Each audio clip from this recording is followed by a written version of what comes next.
Welcome to The Imperfect Activist, a new podcast on the Be the Change Media Network. The Imperfect Activist talks all things youth activism, advocacy, and change-making. We address some of the most pressing environmental and social issues while reconciling with the challenges that come with growing up and transitioning into adulthood. We shed light and face head-on the hot takes of youth activism and climate organising that are uncomfortable to discuss. This podcast will be a brave space where uncomfortable truths are learned and tricky questions are debated. Because to become stronger, more united and more efficient as a demographic, we need to figure out what real solidarity looks like before we move forward to confront other societal issues with the urgency that is needed. The Imperfect Activist follows the belief that we don't need 100 perfect activists, but millions of imperfect ones. Famous words by youth activist and environmentalist Clover Hogan. Meet your hosts. I'm Lucy. I'm Annabelle. I'm Natasha, and we're excited to talk all things activism and organising with you, chatting with young changemakers from across the globe.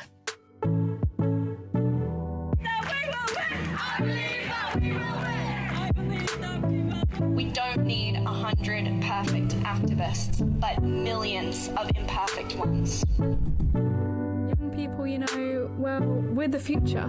We've got everything to fight for. Thank you for joining. I'm Annabelle, your host. I'm a youth climate activist and green industry professional speaking to you today from Vancouver, British Columbia, in Canada. In today's episode, we're going to be talking about the future of work, climate action, and what it means for young people in Canada. Did you know that there are tons of jobs that are already considered green jobs and that this number is only expected to grow as we transition to a net zero economy? This is what the government has reported, but what exactly is a green job? At its core, it could be defined as any role that pushes our economy towards ways of living that aren't at odds with the health of our planet and people. And for young people, choosing a green job is more than just a career choice. It's an investment in our own future. So in this episode, we're going to explore how values and ethics play into career decisions, avoiding burnout in purpose-driven work, and where schools need to catch up in preparing students for green careers, and what advice we'd give to anyone who doesn't know where to start.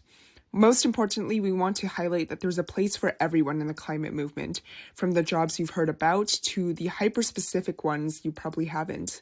I'm going to be joined by Grace, a programs coordinator at a local climate education and professional development nonprofit called Project Arrowroot. Thanks so much for joining today's episode, Grace. Did you want to start by giving a quick introduction, a bit about you, where you are in life, what you're up to? Yeah, thank you so much for having me. So my name is Grace. I recently just graduated with a Bachelor's of Arts in Psychology and Sociology from UBC. And I would say that my relationship to sustainability is quite a long-standing one.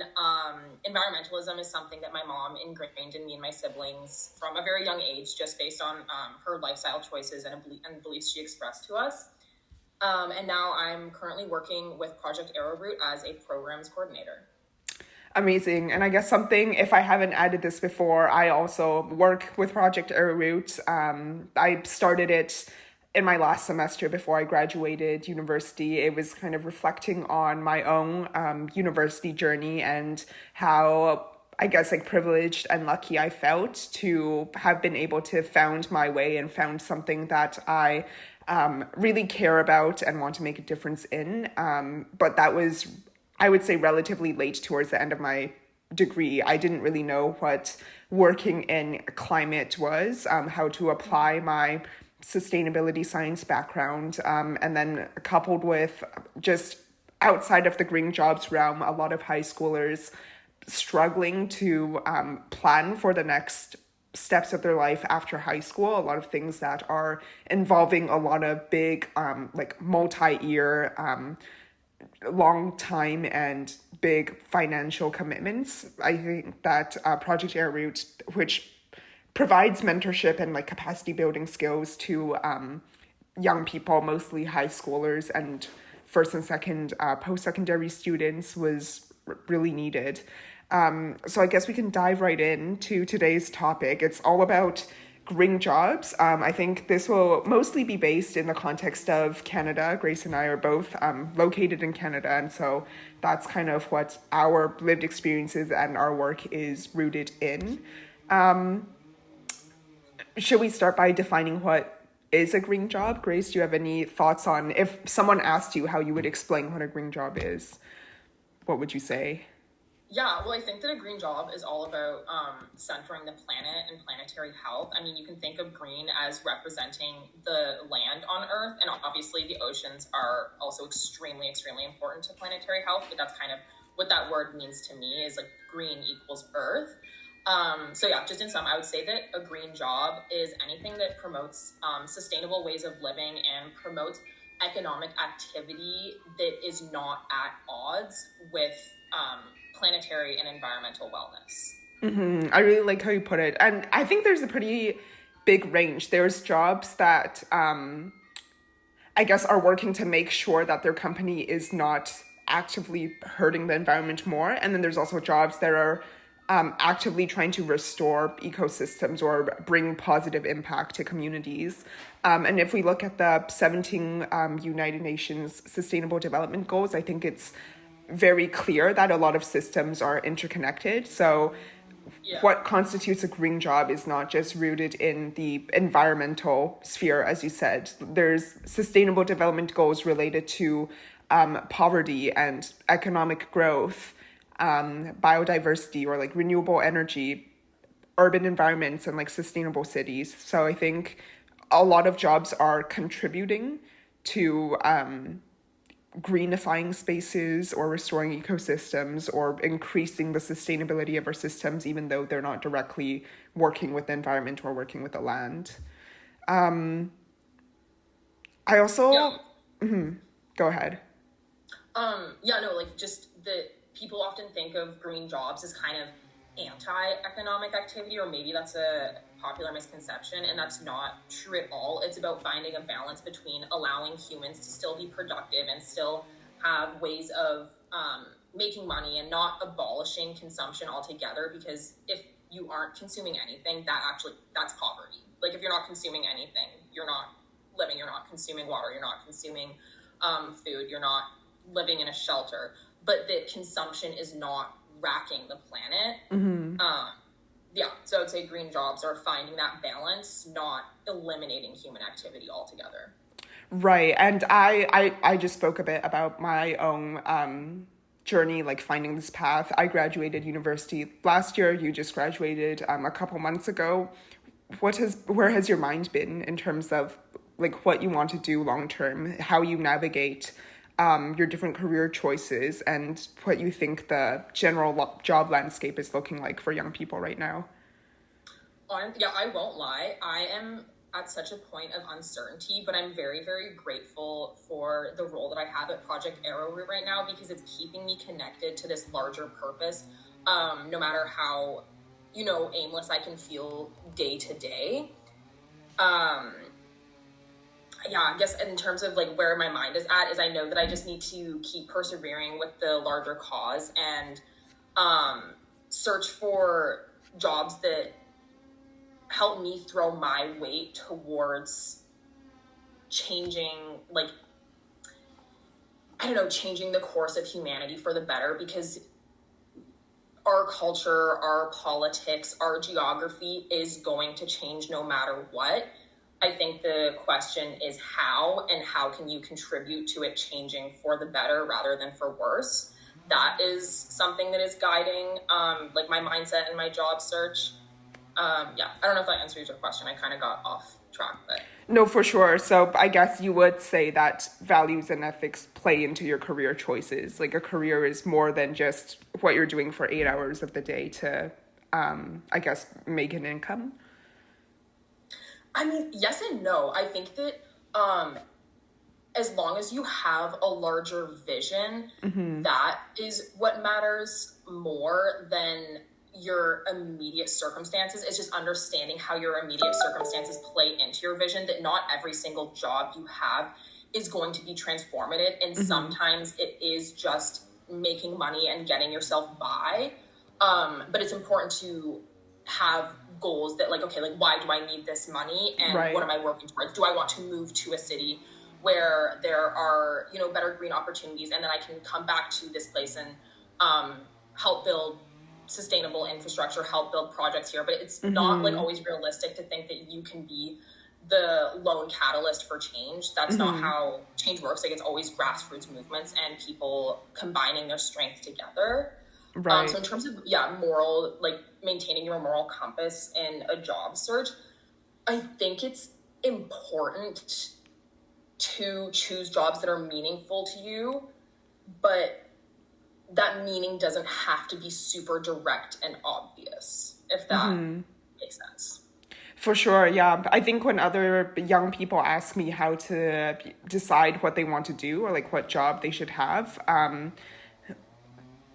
it can be really abstract to think about like what your values are and what impact you want to create in your job. But I think like reflecting on what you want to be doing on a day-to-day basis and how you want to feel at the end of the day is something that was really helpful for me. For me, if a job is something I'm going to be doing for most of my day and most of my week and honestly like most of the years of my life, then I do want it to feel meaningful, and I don't want those hours to feel like I'm, I guess, like just being able to sustain myself so that I can spend my free time doing other things.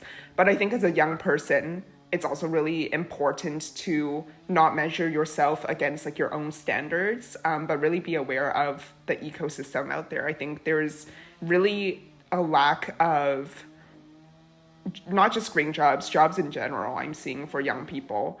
I would say that even between last year and this year, I've seen a difference, and I feel really lucky, and I feel like it was just good timing that I happened to be looking for jobs last year and not this year, because when I've, you know, returned to looking at job boards or just scrolling on LinkedIn, I feel like there's been a noticeable difference. I don't know if you would echo that. Yeah, no, absolutely. I think that I saw a lot more roles that like had criteria I felt I fit. Now it's quite scarce. And also, I just don't hear back from nearly as many jobs. It's just a lot of kind of ghosting situations where I submit something like a resume cover letter and I never hear anything, which is scary. Yeah. But I think at the end of the day, like if you're right, like it can,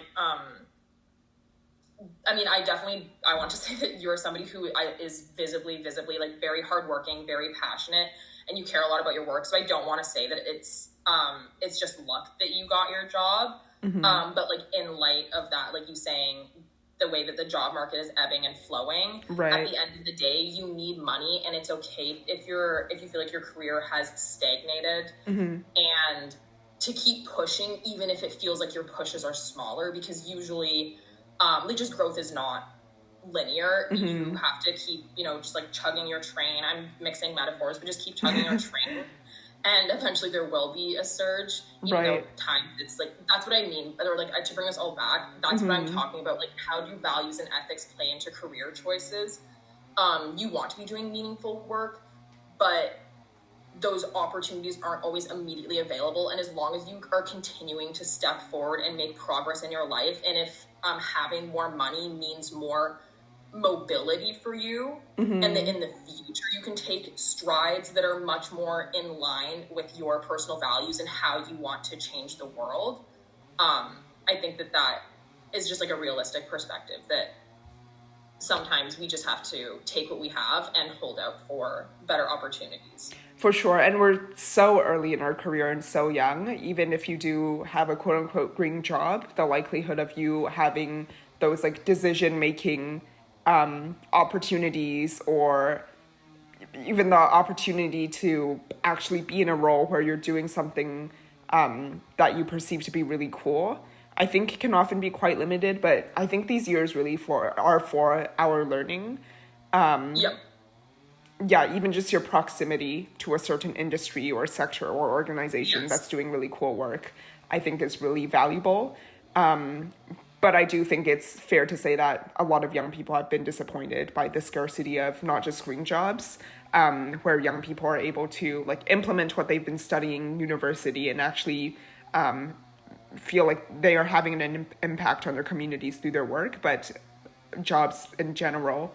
So I guess that's a bit of a good segue into the work that we're both doing at Project Arrowroot, really trying to support youth a bit younger than us with going through the same thing of being able to understand what actually is a green job. Because I think for the longest time, I had a very abstract idea, but couldn't tangibly define what a green job is or even list examples of different roles. I think environmentalism, often there's connotations of like activism or going to rallies and showing up there, and that's kind of what you do on the side in your free time if you're really passionate about the environment. But what does it actually mean to be a part of the green economy, I guess a lot of people call it? The Canadian government has said that there's going to be around 400,000 new jobs in Canada by the end of this decade from building a net zero emissions economy.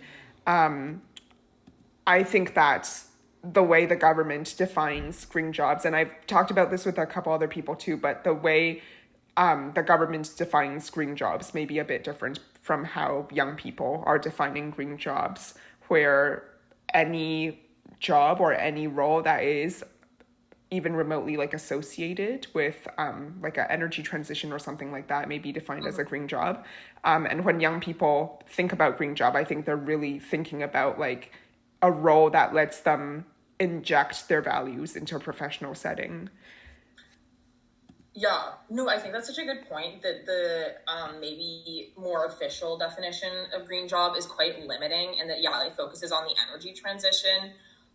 So focusing on reducing our greenhouse gas emissions, using more sustainable sources of energy.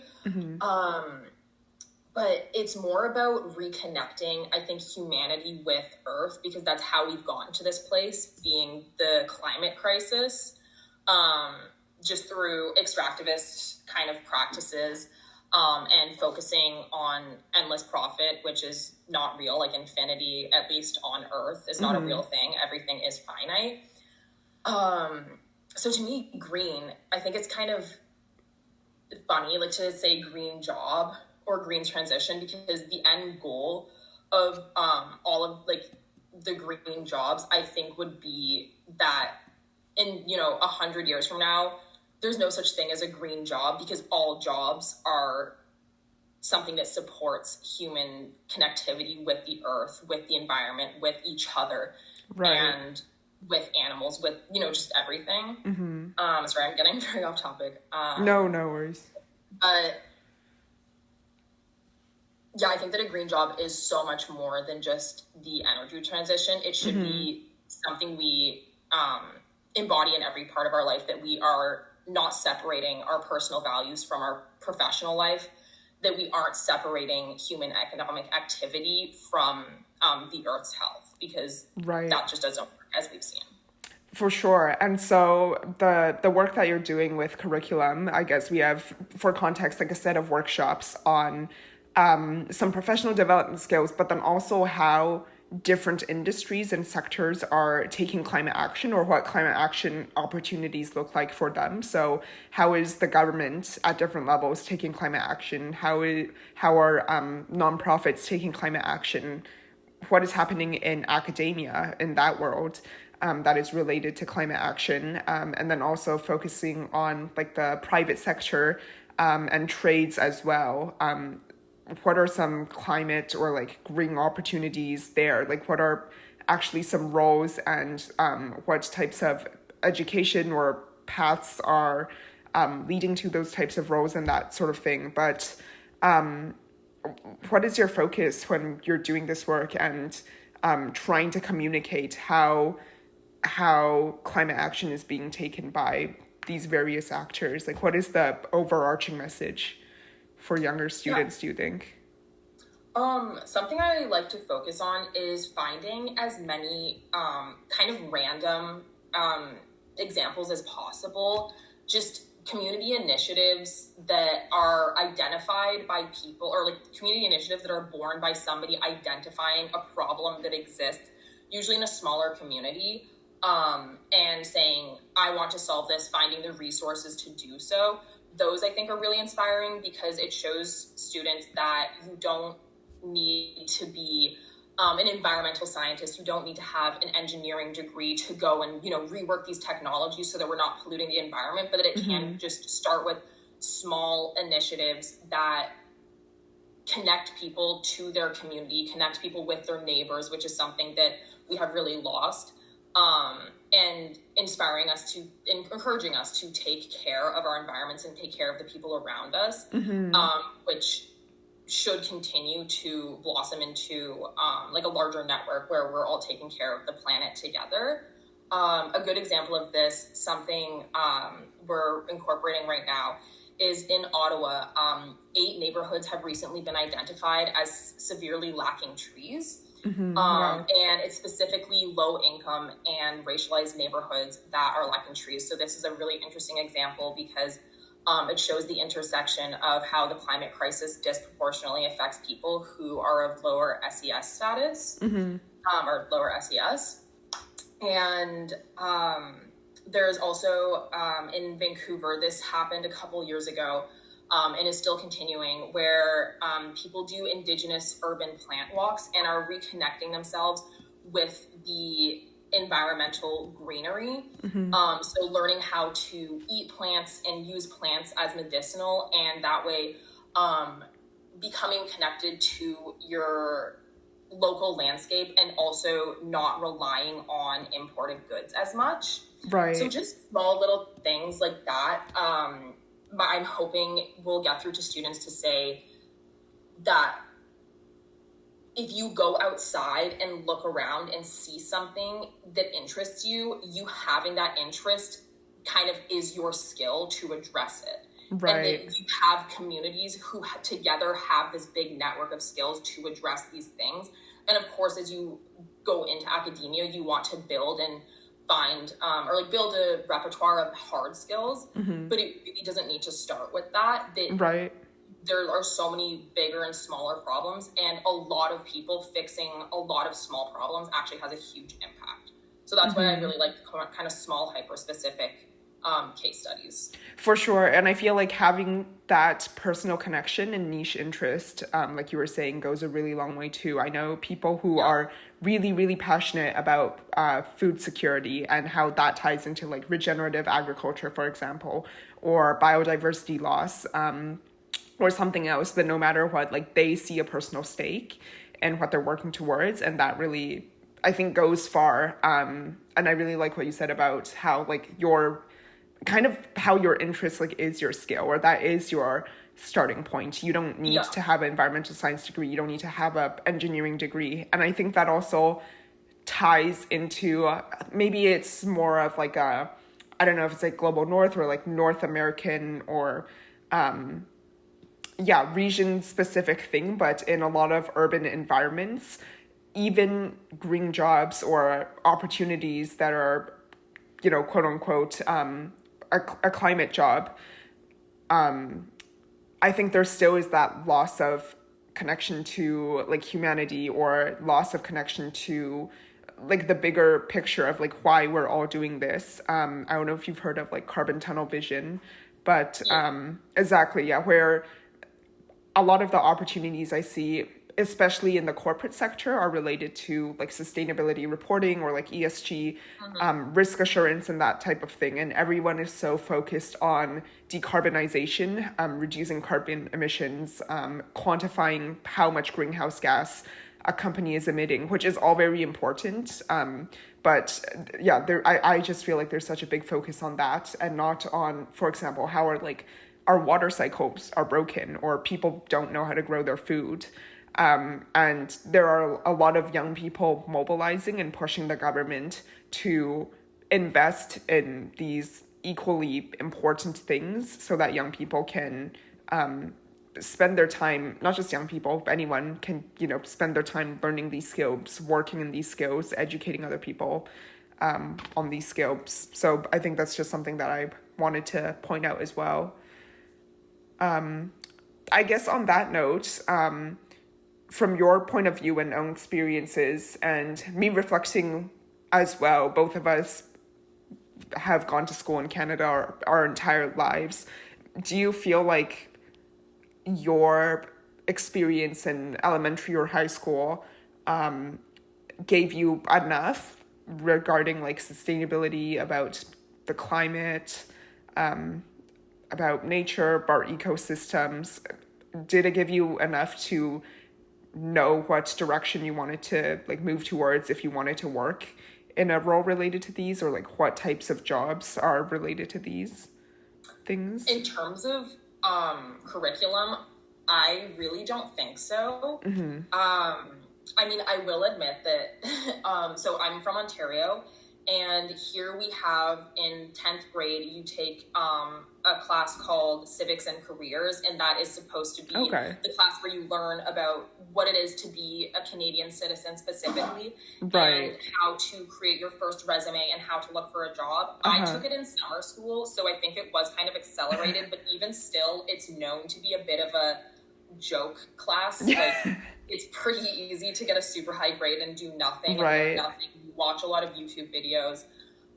Sorry, that's really negative, but I will say in terms of curriculum, no, I don't remember in my classes learning that much about environmentalism. For me, what it was my peers and my extracurriculars. So I was in Model UN, and I think that learning about world politics in that way and really role-playing how those kind of conversations are had on an international scale was something that helped me develop my perspective of, environmental concerns and the need to act, and the need to act even in a professional extent, devote a lot of your hours of your life towards that. Right. I definitely think that high school curriculums need to adapt to that and teach students more about where we're at with the climate crisis and what can be done at this point. Right. I think is lacking is meaning, is teaching students to develop their own meaning and teaching students to ask questions. Because I think that I was somebody who just followed the steps that were laid out to me. I am personally so glad that I went to university. But to be honest, when I applied to university and when I entered university, I only did it because in the back of my mind, it's what I knew I had to be doing. Like, since I was a child, I knew that, like, if you grow up in Canadian suburbia, you go to university and then you get an office job. Right. And that just really lacks meaning. And now I'm kind of, I'm 23, and I think it's still okay to be figuring things out at this age, but I could have more direction had I been, given time to create like meaning earlier on. For sure. Yeah. I really resonate with a lot of what you said. I don't know if it's like a Canadian education experience, but like if you were experiencing this in Ottawa, I was going to school in Vancouver, and our version of, what did you say that class was called again? Civics and Careers. Civics and Careers. Back then it was called Planning 10. Now they've rebranded it to, I don't know, maybe Career Education Learning or Career Learning Education 10 as well. But it also was known to be, like you said, like, but obviously not the right term, but like a joke class where you kind of, as long as you turn in your work and are kind of showing up, you can pass with flying colors, which I think also goes to demonstrate a bit about like how they're assessing us in class, which is like a whole different topic. But I was, a pretty committed and focused student, but even as someone who was, taking these assignments seriously, I showed up to university and realized, hey, actually the resume and cover letter I wrote in that class doesn't mean anything. I can't actually have 6 different colors and a photo on my resume. And this cover letter like isn't up to, any industry standards. So yeah, I think professional development is a huge one. It inhibits not only youth who want to make an impact for their role, but any youth who wants to make an impact in their own life by looking for employment opportunities, I would say. So, I mean, yeah, going back to Project Area, that's a big reason why I started it in the first place. But then also what you said about, had you known earlier about some of these things, it would have been maybe like a lot easier, or you could have maybe taken more time while you still were a student to explore different things. I myself, I transferred between 3 programs in university, and the third one I really, really enjoyed, and I'm very lucky that I had the opportunity to graduate from. But that definitely was a unique case, and only by the empathy and kindness of very, very, I guess, nice academic advisors, I was able to do that. Usually transferring programs is something that takes a lot of time and money. So I think it's crazy that young people are expected to make these really big decisions. Obviously, university, like you were saying, is the default for a lot of young people. But a lot of them, including myself at the age, was not thinking too seriously.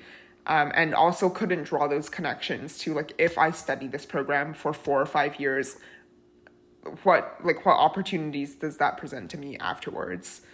So yeah, that was something I really noticed. And I feel bad for teachers sometimes, because obviously the climate is something that has been changing quite rapidly, and because of that, government standards have also been changing quite rapidly. And I don't think it's a lack of interest or a lack of want that teachers aren't teaching about the environment or about biodiversity or the importance of climate action, that sort of thing. I think teachers also, a lot of them might be ill-equipped and not have the proper resources to talk about these things with their students. So I think it really is, I don't know, a institutional issue maybe. Yeah, absolutely. I mean, you can't expect teachers to teach a curriculum that they don't have. Mm-hmm. So this issue definitely runs higher up in terms of the power structure and who can make these decisions. Mm-hmm. In Ontario, unfortunately, it's Doug Ford who's making these decisions, and he hasn't been making very good ones surrounding education. My brother's in high school, and I am concerned about his classes. But mm-hmm. Yeah, that's another thing that a lot of people find interesting. I don't know if this is common, but our educational systems are provincial in Canada. So it's up for every province kind of to decide what criteria or what standards students should be at.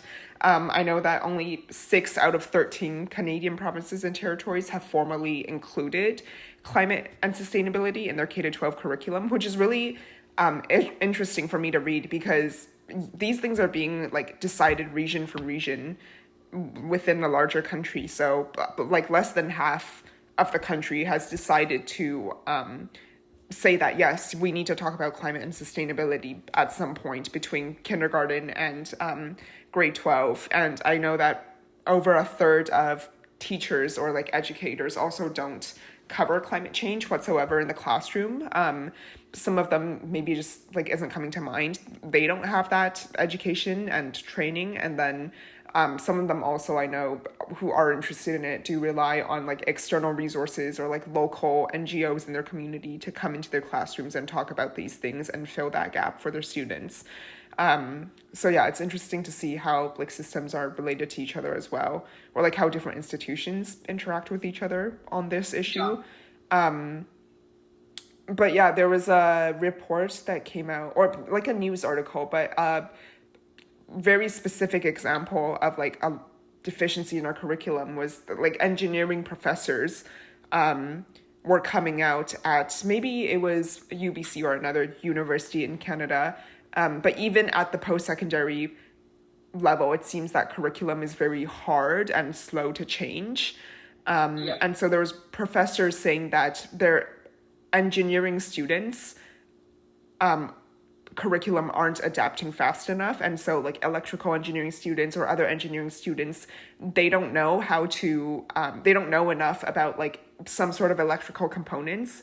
And this is directly contributing to like the mass shortage of workers we have in Canada who know how to manufacture electric vehicle components.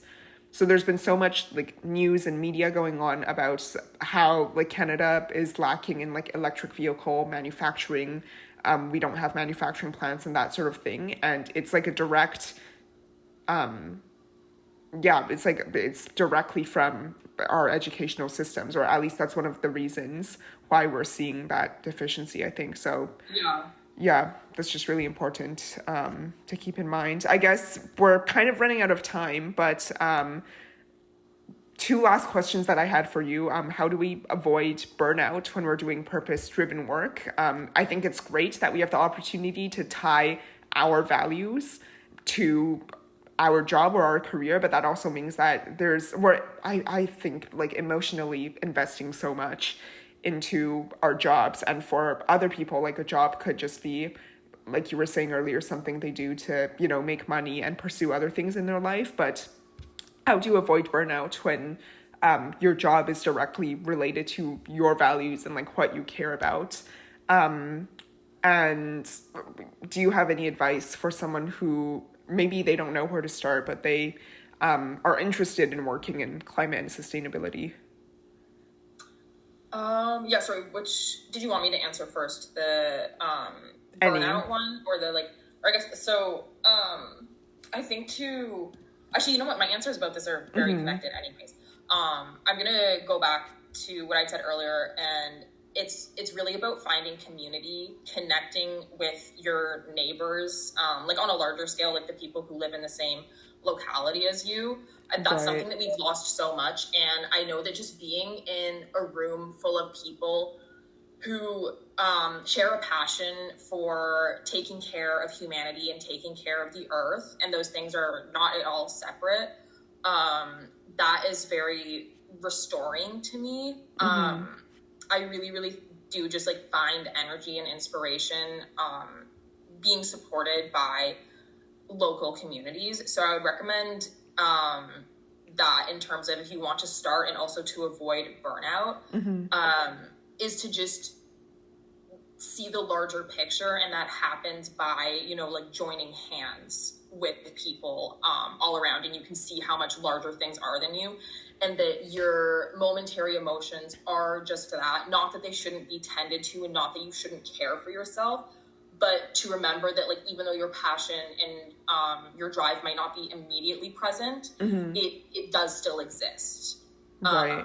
I find that I can maintain my passion and drive when I'm with people. I don't want to say like-minded people necessarily, because I don't want to say you should only be talking to people who think the same way as you. Right. But people who recognize, like people who aren't lying about like the fact that we really, really need to change the way that we take care of ourselves and the earth, and that we need to change our, you know, economic activity. Right. And then, getting into climate or sustainability, the internet is an amazing resource. I would really recommend starting out with local things. So look at, like, for high schoolers, look at, like, programs for high schoolers. If you also know people in your school who are very vocal about these types of things, reach out to them. I'm sure that they would be happy to connect you with resources or to tell you about events that are coming up. And just start with small things. Just start by showing up, start by volunteering, and then you get exposed to kind of how these events work, how they're organized, who does them. You can find newsletters. Just try to find something that's local, and start small. But the biggest thing is to just show up. Honestly, how you and I really connected about sustainability is I did the Sustainability Ambassadors program at UBC after you. Right.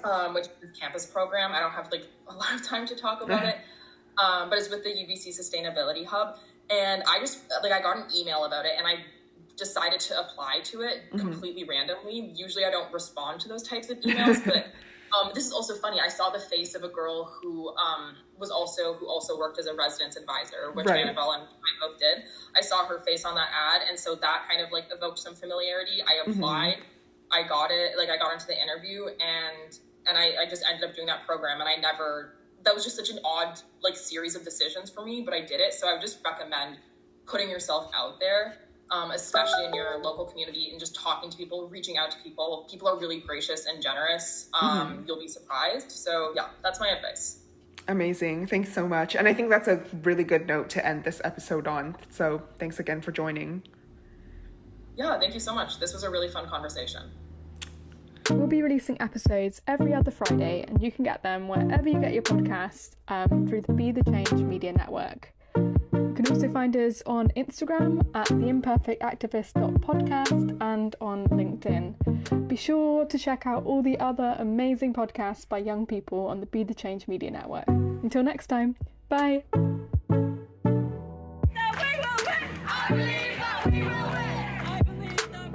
We don't need 100 perfect activists, but millions of imperfect ones. Young people, well, we're the future.